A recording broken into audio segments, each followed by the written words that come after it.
Hi everyone, welcome back to my channel. So if you're not already aware, we recently moved from the East Coast to the West Coast, and we have moved quite a few times in the past 3 years. This is our third move, I believe. We moved from PA to New York to New Jersey, and now New Jersey to California.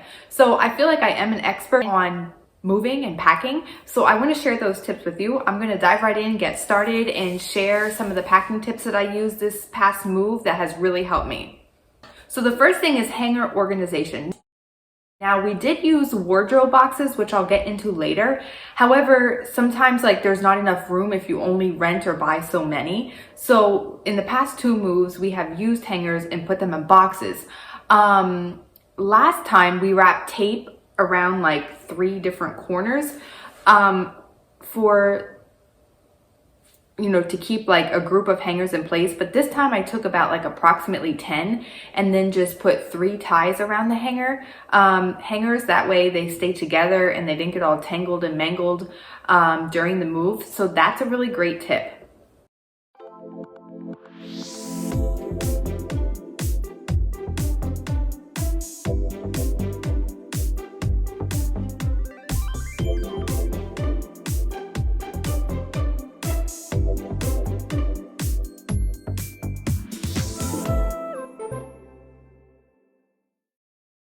My next tip for you would be labeling. I find that labeling all 4 sides of the boxes and then on top of the box with what is inside is the best way to go. So for example, if you have toys inside, I would put toys on all 4 sides of the boxes and then put toys written on top.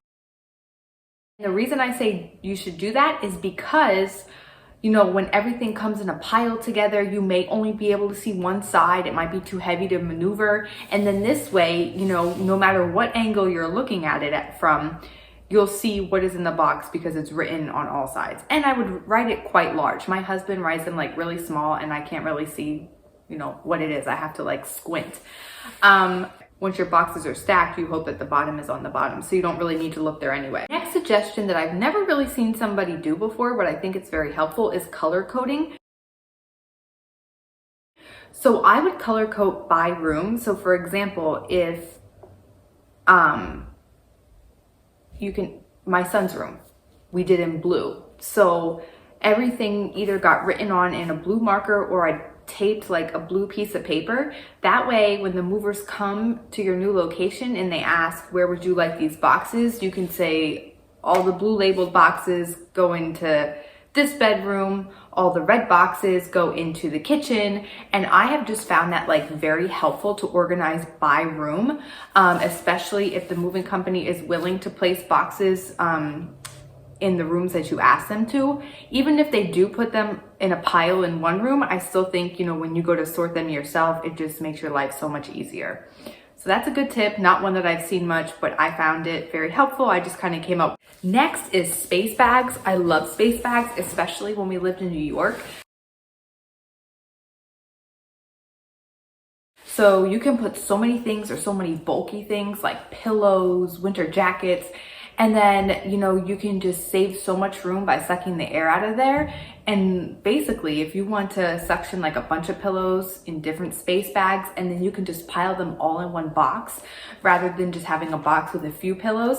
So I find space bags to be extremely helpful when it comes to moving. We even use them in our suitcases when we drove across country because we knew we would be without stuff for 21 days. So that way we had extra clothes, but it wasn't taking up a ton of room in our suitcase because they were in space bags. The next thing is utensil organizing. Now this could be done for other things too, like makeup and such, but I found it useful for utensils because I had issues in our previous move with utensils. So basically I just took everything out of the utensil rack and threw all the utensils into one bag. So forks, spoons, knives.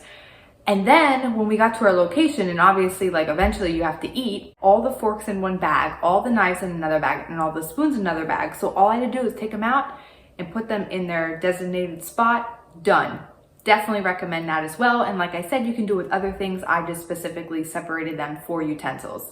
Next might be a no-brainer, but we find the best thing about moving is purging and decluttering.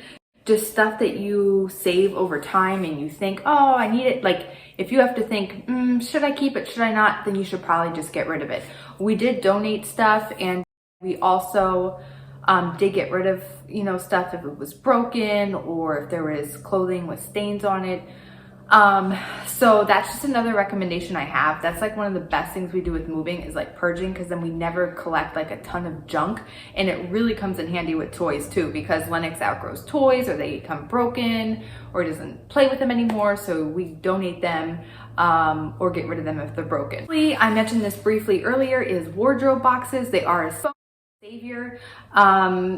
You know, you can either purchase them at Home Depot or you can purchase them through the moving company, or I know they also let you rent them. I'm not sure if they're doing the rentals because of COVID. When we moved from PA to New York, we did rent them. However, this time it was only for purchase, so we were able to keep them. Wardrobe boxes are so helpful because you don't have to like take the clothing off the hangers, fold them, put them away, and then hang them back up when you get there.